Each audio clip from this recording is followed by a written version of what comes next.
Ini Nuaiman nggak bisa ngelihat orang kecuali dikerjain. Itu Nuaiman. Nggak bisa ngelihat orang kecuali kerjain. Tapi dia dicintai oleh Allah. Susah kan? Kalau Allah udah cinta. Makanya cari cinta Allah. Bukan cari surganya Allah. Cari ridha Allah. Jangan cari surganya Allah. Surga itu makhluk. Tapi ridhanya Allah, cintanya Allah itu yang paling mahal.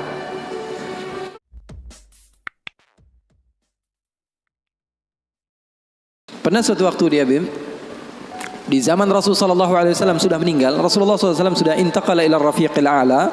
Bahasa meninggal sepertinya kurang pas buat Rasulullah SAW. Rasulullah SAW berpindah kepada alam yang lain. Datang Rasulullah SAW di zaman Sayyidina Uthman bin Affan. Nuaiman duduk di depan masjid Rasulullah SAW. Rasulullah sudah nggak ada.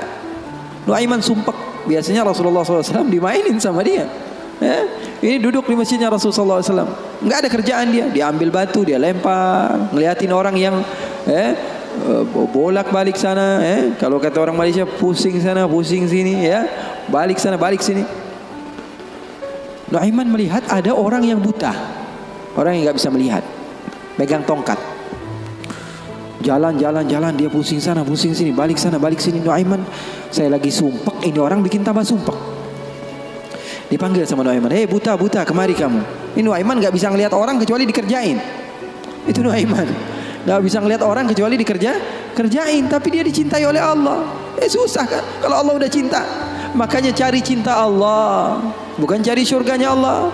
Cari ridha Allah. Jangan cari surganya Allah. Surga itu makhluk. Tapi ridhanya Allah, cintanya Allah itu yang paling mahal. Nuaiman akhirnya dipanggil buta. Buta, kamu kemari. Kenapa, kata si buta? Saya ini pusing. Saya lagi sumpek. Ngelihat kamu tambah sumpek, kata Nuaiman. Saya ini bukan mau bikin sumpek orang, kata si buta. Lalu apa yang kamu ingin lakukan? Saya ini dari tadi cari toilet. Saya kebelet, kata si buta. Saya bersama anak saya yang biasa membawa saya, tapi anak saya sekarang sedang pergi ke pasar. Saya tidak tahu di mana dia. Saya sudah nggak kuat, kata Nuaiman. Kamu cari toilet. Bilang dari tadi, nanti saya bantu, kata Nuaiman. Dipegang tangannya sama Nuaiman. Ini mau balas dendam ini Nuaiman. Ini dipegang tangannya, dibawa kemana? Ke masjidnya Rasulullah Sallallahu Alaihi Wasallam. Dulu masjid nggak ada toiletnya, beda sama sekarang. Sekarang orang ke rest area, ngeliat ada masjidnya nggak? Ada. Mau ngapain? Mau sholat duha? Bukan, cari toiletnya. Orang zaman sekarang kan begitu. Maka Nuaiman memegang tangan si buta, dibawa ke masjidnya Rasulullah. Kira-kira sudah dekat mihrab, di samping, di depan, katanya, ini toiletnya. Kamu mau ngapain? Terserah kamu di sini. Apakah sudah tidak ada orang di belakang saya? Tidak ada, sudah aman tempatnya. Nuaiman kabur udah nggak ngurusin lagi udah. Orang lagi sholat banyak, sahabat-sahabat tabi'in lagi pada sholat. Ini tiba-tiba di depan, bayangin di depan situ ada yang buka celana. Yang lagi sholat, mereka mempercepat sholatnya, lalu maju ke depan, ingin dipukul ini orang. Ternyata ketika dilihat, wah buta ternyata. Kenapa kamu berani buang air kecil di masjidnya Rasulullah? Awa masjidi Rasulullah. Apakah ini masjidnya Rasulullah? Iya, ini masjidnya Rasulullah. Inna lillahi wa inna ilaihi raji'un. Kata siapa? Si buta ini. Tadi saya cari-cari toilet, tiba-tiba saya berjumpa dengan orang yang sepertinya orang baik. Dari tutur bicaranya adalah orang baik. Dia katakan ini adalah toilet, tempat buang air kecil. Kata sahabat-sahabat, pasti ulahnya Nuaiman. Karena semua sudah tahu, sudah ini kerjaan Nuaiman, gak ada selain dia. Maka siapa-siapa, kata si buta? Nuaiman. Kurang ajar Nuaiman. Saya nadar, saya tidak keluar dari kota Madinah, pulang ke kampung saya sebelum saya pukul Nuaiman dengan tongkat saya. Buta ini sudah begitu marah. Akhirnya dia keluar dari masjid, dia cari-cari. Dia pusing sana, pusing sini, lari sana, lari sini. Dia cari di mana yang namanya Nuaiman. Tanya ke sana, tanya kemari. Tahu nggak Nuaiman? Nuaiman kalau dicari nggak bakalan ketemu. Tiba-tiba dia sudah capek, ini si buta. Nuaiman datang. Nuaiman tanya, nakkar sautu. Dia rubah suaranya. Buta, lagi ngapain sendirian di sini? Dia bilang, saya lagi sumpek ini. Sumpek kenapa? Saya ditipu sama orang. Siapa namanya? Nuaiman. Terus kamu mau ngapain sekarang? Saya mau balas dendam. Sini saya antar kamu kepada Nuaiman. Padahal yang ngomong siapa? Nuaiman. Ini bukan cerita-cerita saya yang bikin loh, bukan. Ada riwayatnya. Maka Nuaiman memegang tangan si buta, dibawa lagi kemana? Dia bohongi, dia tipu. Dia ajak keliling-keliling dulu, seakan-akan tempatnya sudah jauh. Selepas itu dia bawa ke masjidnya lagi. Dibawa lagi ke masjidnya Rasulullah SAW. Didekatkan kepada mihrab. Ketika itu Khalifatu Rasulullah Sayyiduna Uthman bin Affan, Amirul Mukminin, sedang salat. Sayyidina Uthman, jangan kalian tanya khusyuknya di dalam salat. Bahkan beliau terbunuh ketika sedang membaca Al-Quran, zikir kepada Allah Subhanahu Wa Taala. Dibawa oleh Nuaiman si buta dengan tongkatnya, disuruh pegang-pegang di mihrab. Ada orang nggak? Ada. Itu tuh Nuaiman itu, dia pura-pura soleh itu, dia habis nipu kamu, dia pura-pura sholat katanya. Oh ini Nuaiman. Iya. Akhirnya Nuaiman pergi. Nuaimannya pergi. Buta ambil apa? Tongkatnya, dia pukul Sayyidina Uthman bin Affan. Sekencang-kencangnya dari belakang orang-orang, para sahabat, para tabi'in, mereka teriak, "Qutila Amirul Mukminin." Ada musuh yang mau bunuh Amirul Mukminin. Semua menyerbu. Ternyata dia lagi. Baru sekitar setengah jam yang lalu dia buang air kecil di sini. Sekarang sudah pukul Sayyidina Uthman bin Affan. Akhirnya semua orang bingung. Dia bilang, "Kenapa kamu pukul Amirul Mukminin?" Katanya gemeter dia. "Saya pukul tadi barusan Amirul Mukminin. Saya ditipu sama orang. Orang bilang itu adalah Nuaiman." Katanya, kata si buta, "Demi Allah, semenjak sekarang saya tidak akan pernah percaya lagi sama manusia."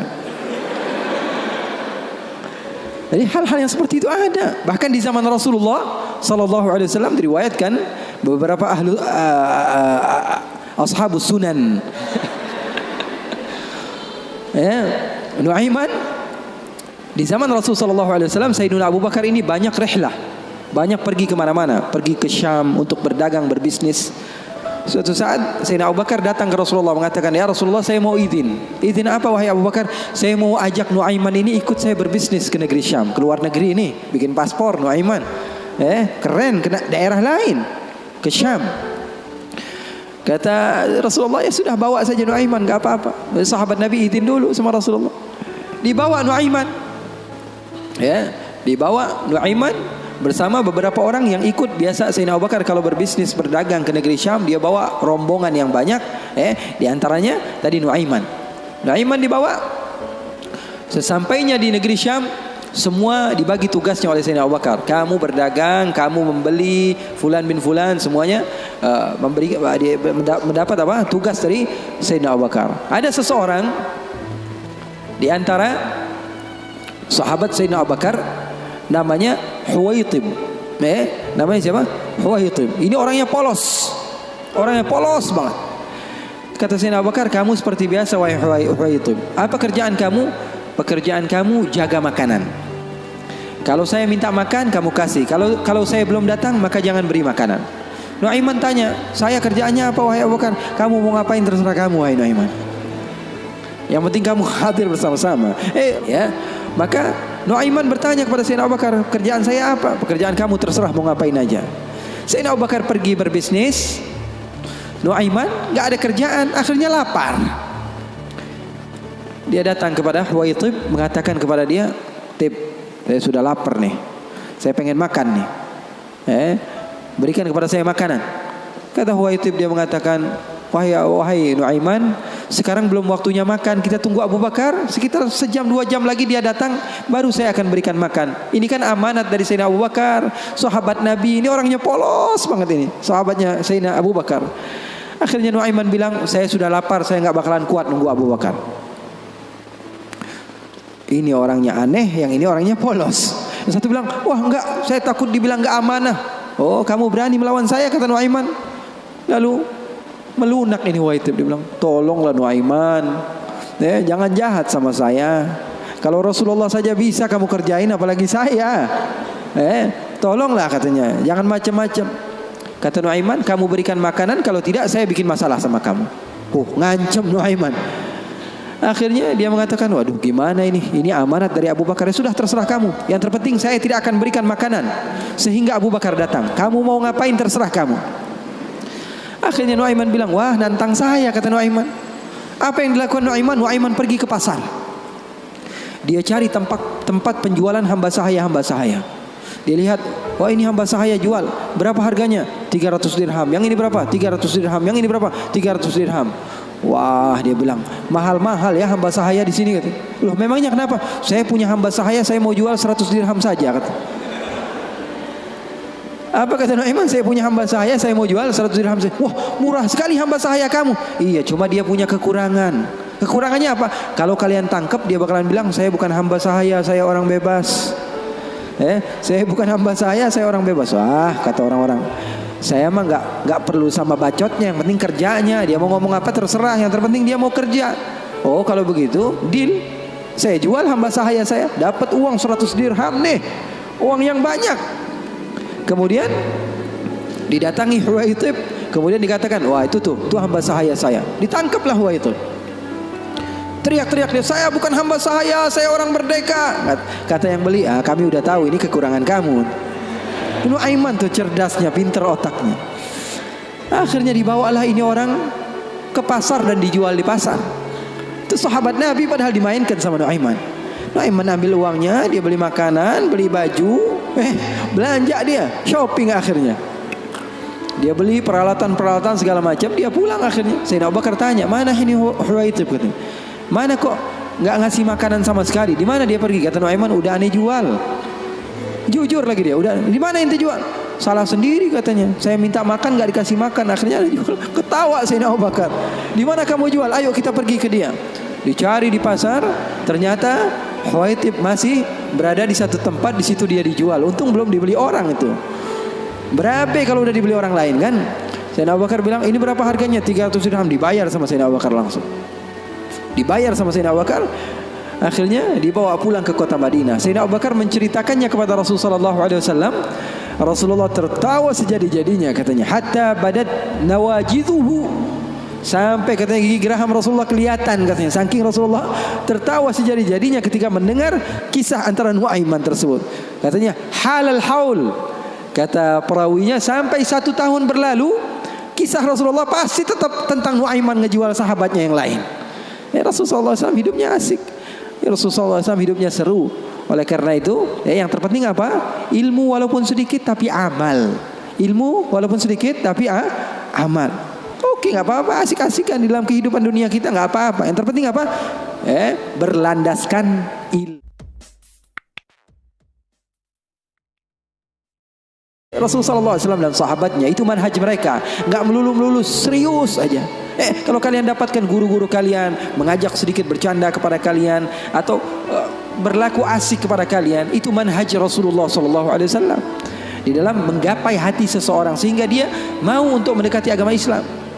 Ini enggak, dikit-dikit matanya melotot, melihat ke kanan bilang sesat, melihat ke kiri dibilang sesat, ini orang salah, ini orang enggak betul, ini orang enggak baik. Enggak, Rasulullah enggak begitu.